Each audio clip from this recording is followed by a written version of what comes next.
নমস্কার, কেমন আছেন সবাই? আবার পোস্টের আরেকটি নতুন ব্লগে আপনাদের সকলকে স্বাগত জানাই। গড় জঙ্গলের আজকে দ্বিতীয় পর্বে আমরা চলেছি শ্যামারূপা মায়ের মন্দিরে।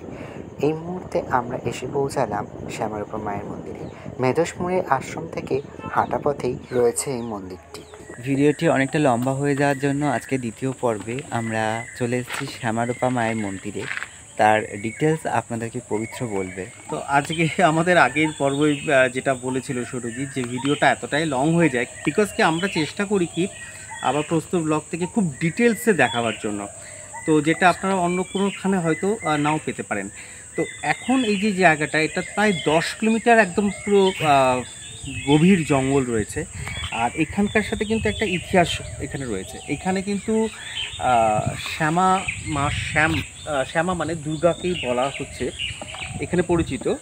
জানা যায় রাজা লক্ষণ সেন গৌড় সাম্রাজ্য থেকে পালিয়ে এসে এখানে আত্মগোপন করেছিলেন।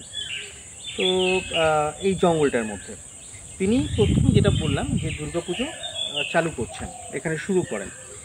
তো আর লক্ষণ সেন চলে যাওয়ার পর ইছাই ঘোষকে এই মন্দির পরিচালনার দায়িত্ব দেওয়া হয়।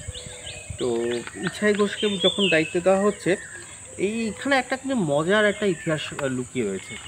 তো এইখানকার যে মূর্তিটা দেখাবো, এই মূর্তিটি কিন্তু প্রাচীন নয়, কারণ আদি মূর্তি কিন্তু চুরি হয়ে গেছে বা লোপাট হয়ে গেছে, কোনো জায়গায় হয়তো বিসর্জন করে দেয়, এরকম ব্যাপার একটা থাকে।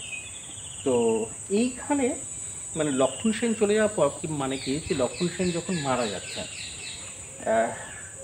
এই মূর্তিটি মানে এখন মন্দির বন্ধ দুর্ভাগ্যক্রমে। এই মন্দির খোলার টাইম এখানে কোথাও লেখা নেই, এখন আপনাদের দেখাতে পারছি না, আমরা অন্য সময় দেখিয়ে দেবো। তো এখানে রাজা মানে স্বপ্নাদেশ পান যে যুদ্ধ হচ্ছে আর কি, কিন্তু যুদ্ধ যেতে নিষেধ করেন দেবী, কিন্তু তার সত্ত্বেও তিনি চলে যাচ্ছেন, যুদ্ধে পরাজিত হচ্ছেন এবং তিনি মারা যান, অর্থাৎ রাজা লক্ষণ সেন। তারপর রাজার অনুচরেরা গড় জঙ্গল থেকে দীর্ঘ 2 কিলোমিটার দূরে দীপসায়ন নামে একটি জলাশয়ে দেবীর মূর্তি বিসর্জন করে দেয়। পরবর্তীকালে অষ্টধাতুর মূর্তি এখানে বসে পুজো করা হয়। তো এখানে বহুকাল আগে একজন নাকি কাপালিক, তিনি নরবলি দিয়ে পুজো দিয়েছিলেন। তো এখানকার সাথে কিন্তু আবার বাংলা সাহিত্যের কবি জয়দেবের উল্লেখ আছে। কবি জয়দেব বলেছিলেন যে আপনি নরবলি দিয়ে মায়ের পুজো দেবেন না মাকে ভক্তি ভরে ডাকবেন, কার বিয়েতে মা দেখা দেবেন। তো সেই অনুসারে দেখা যায় যে তখন কাপালিক বলে যে ঠিক আছে ফাইন, তো আপনার সাথে আমরা চ্যালেঞ্জ নিলাম, আর দেখি মা কিসে তুষ্ট হন। তো কবি জয়দেব তিনি আকুল আবেদন করেন মায়ের কাছে এবং তিনি আবির্ভূত হন। তো সেই দেখে যিনি কাপালিক, তিনি কবি জয়দেবের পায়ে পড়ে যান এবং তারপর থেকে নরবলি প্রথা বন্ধ হয়। যদিও আমরা জানি যে দুর্গাপুজোর সময় অষ্টমীর দিন একদম নিখুঁত সাদা পাঁঠা বলি হয়, কিন্তু এখানকার বৈশিষ্ট্য এখানে অন্যান্য সময় কিন্তু প্রবল ভিড় থাকে মানে দুর্গাপুজোর সময়। হ্যাঁ, এখানে আমিও এসেছিলাম, এটা নিয়ে আমার দুবার হলো আসা। এখানে এত ভিড় থাকে এখানে দুর্গাপুজোর সময় যে পা ফেলার জায়গা থাকে না। তা আমি এখানে এসে একটু অবাক হলাম যে আমি জাস্ট চিনতে পারিনি, মানে তখন এসেছি একরকম দেখেছি, আবার এখন এসে একরকম দেখছি। তো আমি জাস্ট শক যে এরকম লাগছে। তখন দেখেছিলাম একরকম, এখন আবার চিত্র আর একরকম। এখানে কিন্তু ভক্তরা আসেন, এসে নিজেদের মনো ইচ্ছা পূরণের জন্য এই গাছে কিন্তু ঢিল বেঁধে দিয়ে যান। তারপর এখানে যে সমস্ত গাছপালা দেখতে পাচ্ছেন, এই গাছপালা কিন্তু আজকের লাগানো নয়, মানে দেখা যাবে সেই গাছের গুঁড়ি বা সেই গাছ যে কয়েকশো বছরের পুরনো। তার জ্বলন্ত উদাহরণ যেমন ওখানে আগের পর্বে আমরা দেখিয়েছি তেঁতুল গাছ, যেখানে বট গাছের ভেতরে রাজার সুরতের সময়কার মন্দির। এখানে দেখতে পাবেন এই গাছ, মানে এখানে প্রচুর অরণ্য, মানে শাল, পিয়াল, মহুল রয়েছে। আর এই জায়গাগুলোতে দূরে এখানে যখন অনুষ্ঠান হয় আর কি মেনলি, তখন এখানে সমস্ত গ্রামের লোকেরা বা বাইরে যারা আসেন তারা খিচুড়ি ভোগ করেন, খান এখানে। আর এই তাছাড়া এখানে নিত্য পুজো হয়, কিন্তু এখন হয়তো আমরা অনেক আগে চলে এসেছি, প্রায় সকাল 8টার আগে, তো তাই জন্য মন্দিরটা বন্ধ। 10টা নাগাদ করে আসলে হয়তো মন্দির খোলা। এখানে প্রতিদিনই মায়ের ভোগ প্রসাদ পাওয়া যায়, প্রতিদিনই পাওয়া যায় এখানে। আর এগুলো কি শাল গাছ নাকি অন্য কোনো গাছ? এগুলো শাল আছে, পিয়াল আছে, মহুল আছে, আমি তো খুব একটা গাছ চিনি না। ওই যে ওখানে কত গাছে ফলও ধরেছে অনেক। কোথায় ফল? ওই যে এই গাছটা, এই সামনের গাছটাতে ফল ধরেছে অনেক, এই গাছটাতে। হতে পারে, এটা হচ্ছে মহুয়া মহুয়া ফল হতে পারে, এটা মহুয়া গাছ। আর একটা জিনিস আপনাদের দেখায় আছে, আমরা এখন বর্তমানে যে জায়গাটা আছি সেটা কিন্তু পশ্চিম বর্ধমানের একটা মুখ। হ্যাঁ, সেটা হচ্ছে ওই পাশটা দূরে আপনাদের দেখাতে পারবো জুম কিনা, ওইটা কিন্তু অজয় নদীর একটা রেখা, ওই একদম ফাঁকটা দিয়ে ওটা দেখানো যাবে না, জুম করেও দেখানো যাবে না। ওই জায়গাটা হচ্ছে তোমার অজয় নদ, নদী নয়। আর আমরা যখন গেছিলাম সুরজিতের ওখানে গেছিলাম, সেটা ছিল দামোদর নদ। এই দুই নদের মধ্যবর্তী অঞ্চলটাই হচ্ছে এই গড়। তো আমরা একটা জায়গাতে দেখি সুড়ঙ্গের মতন একটা রাস্তা নেমে গেছে, তো সেই জায়গাটা যাওয়ার চেষ্টা এই করব। সুড়ঙ্গের ইতিহাস আপনাদেরকে আগের ভিডিওতে আমরা বলেছি। সুড়ঙ্গ নয়, এটা একটা খাদে নেমে যাওয়ার জন্য, একদম খাড়া নেমে গেছে নিচে। এর সঙ্গে কিন্তু দেবী চৌধুরানীর যোগসূত্র রয়েছে, তাই না? হ্যাঁ খানিকটা, কারণ এখানকার যে জঙ্গল বা অরণ্যের সেখানে কিন্তু এটা বিভিন্ন সময় বিভিন্ন নামে, যেমন ভবানী পাঠক, দেবী চৌধুরানী, সমস্ত। দেখুন এইগুলো সিঁড়িগুলো বেশ কষ্টসাধ্য কিন্তু, কিন্তু হ্যাঁ, তবে খুব যে উঁচু উঁচু তা নয়, কিন্তু একদম নেমে যাবে যাবে এটা ধীরে সুস্থে নিচে নামলে এখান দিয়ে একদম অজয়ের কাছে চলে যাওয়া যায়। তো আমরা সেরকম যাব না, আমরা একদম একটু কাছে নিচে নেমে আপনাদের দেখাবার চেষ্টা করছি। বাবা, অনেক সিঁড়ি। অনেক সিঁড়ি আছে, একটু স্টেবিলিটি দরকার। প্রচুর সিঁড়ি আছে, সেই সিঁড়ি ভেঙে কিন্তু দেখুন আমরা একদম নিচে চলে আসলাম। কি বিশাল একটা আম গাছ সামনে। চলুন। এটা দিয়ে একদম ভেতর দিয়ে পুরো অজয় নদীর কাছে যাওয়া যায়, নদের কাছে, সরি নদী নয়, নদ, পুরুষ। তো আর এই দুটোই কিন্তু দামোদর এবং অজয় কিন্তু বর্ষার জলে পুষ্ট। আমরা শুধু দেখাচ্ছি পোকার আওয়াজ শুনুন। কি বিশাল একটা আম গাছ। আচ্ছা, এটা হচ্ছে অজয় নদ যাওয়ার জন্য একটা রাস্তা। সহজ পথ আর কি, জঙ্গলের মধ্যে দিয়ে। আর এই যে দেখুন এইগুলো গাছের লতা, শক্ত একদম। ধরে ঝোলো তো হনুমানের মতো। না এগুলো ধরে ঝোলা যাবে, আমি তো চলে যেতে পারবো। বাহ কি সব বাবা বাবা বাবা, দেখুন গাছের লতা। সুরজিৎ একটু ঝুলে নিক, দাও আমার হাতে তুমি এত কিছু ধরিয়ে দাও, রেখেছো, ঝোলো, আমি ঝুলবো কিভাবে? দাঁড়ান। আমার তো এইসব করতে ভালোই লাগে।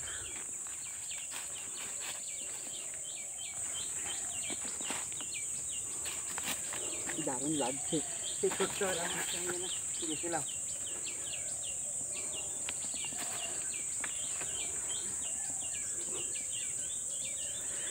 তো এইবার আমরা আস্তে আস্তে উপরের দিকে উঠবো।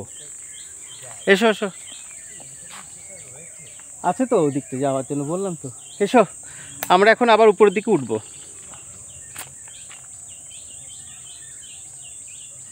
চলুন দেখি।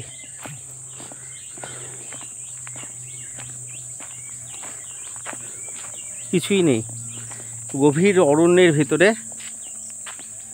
এখন আমরা।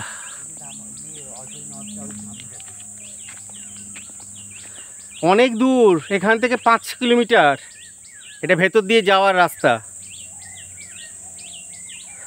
এখান থেকে অ্যাকচুয়ালি যেখানটা আছি ভেতরে চলে এসেছি। আমরা যে জায়গা থেকে ঢুকেছিলাম আপনাদের দেখিয়েছিলাম মেন রোডে আগের পর্বে, সেখান থেকে মোটামুটি আরও 7 কিলোমিটার গেলে অজয় নদীটাকে পাওয়া যায়। তো চলুন এবার নিচে নেমে দেখালাম, এবার আস্তে আস্তে উপরের দিকে উঠবো, কারণ রোদও উঠে গেছে। হ্যাঁ, আর এখানে একটা কথা আমি বলতে চাই, এইখানে শীতকালে পিকনিকের সময় অনেকেই আসেন, দুর্গাপুজোর সময় অনেকেই আসেন, কিন্তু এই জায়গাগুলোতে আসবেন, এই জায়গাগুলো কিন্তু টুরিস্ট স্পট হিসেবে কিন্তু খুবই সুন্দর। এই জায়গাটার আমরা বলে দিচ্ছি, মুচিপাড়া থেকে, দুর্গাপুর স্টেশন থেকে মুচিপাড়া থেকে আপনারা এই গড় জঙ্গলের জন্য বাস পেতে পারেন, কিন্তু সেগুলো হাতে গোনা। সব থেকে বেস্ট হচ্ছে দুর্গাপুর স্টেশন থেকে আপনারা কোনো গাড়ি বুক করতে পারেন, অথবা মুচিপাড়া থেকে গাড়ি বুক করে আপনারা চলে আসতে পারেন।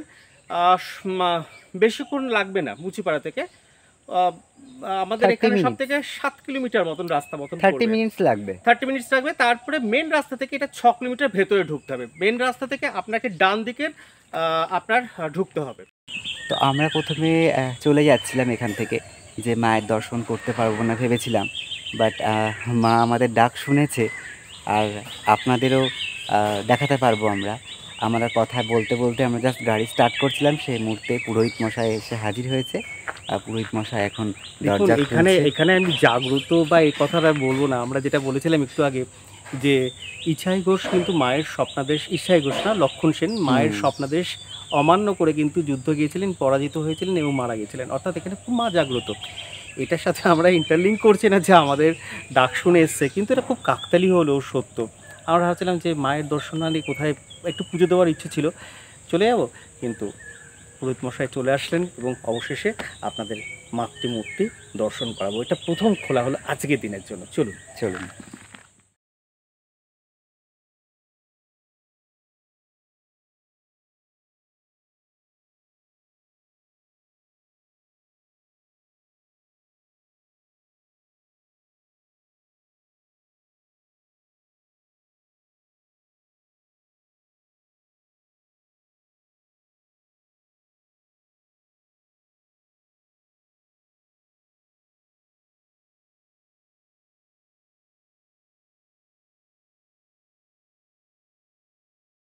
আপনারা দেখলেন সেই মায়ের মূর্তিটি, যদি এই মূর্তিটি কিন্তু আগের প্রাচীন মূর্তিটি নয়, আমরা প্রাচীন মূর্তিটি বিসর্জন দিয়ে দিয়েছিল, সেটা ইতিহাসে লেখা আছে, এটা আপনাদেরকে বলেছিলাম। তার পরবর্তীকালে এই মাতৃমূর্তি আমাদের পূজিত হচ্ছে। আর কথিত আছে এখানকার পুজো শুরু হলে কল্যাণেশ্বরী পুজো শুরু হয়। কল্যাণেশ্বরী মন্দিরে আপনাদের দেখাবার ইচ্ছা থাকতো, যেটা আসানসোল থেকে যেতে হয় বিশেরগড়ের পথে। তো সেখানকার পুজো শুরু হয়, এখানকার পুজো শুরু হলেই ওখানকার পুজো শুরু হয়। তো আমাদের সেই মাতৃ দর্শন হলো, পুজো দিয়ে আমরা বেরোবো।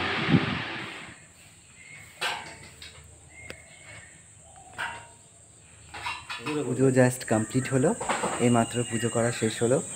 এবার আমরা কোথায় যাব? এবার আমরা বাড়ি ফিরবো। তো আমাদের সাথে থাকবেন, ভালো থাকবেন। আমরা সবাই মায়ের কাছে আপনাদের মঙ্গল কামনা করলাম, আপনারা যাতে সবাই সপরিবারে খুব সুস্থ থাকতে পারেন, ভালো থাকতে পারেন।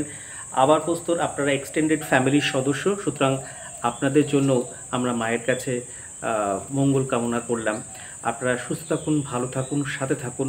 দেখা হবে পরবর্তী একটি নতুন ভিডিওতে, নতুন ব্লগে। আর ভালো লাগলে অবশ্যই লাইক, কমেন্ট এবং শেয়ার করবেন। একদম।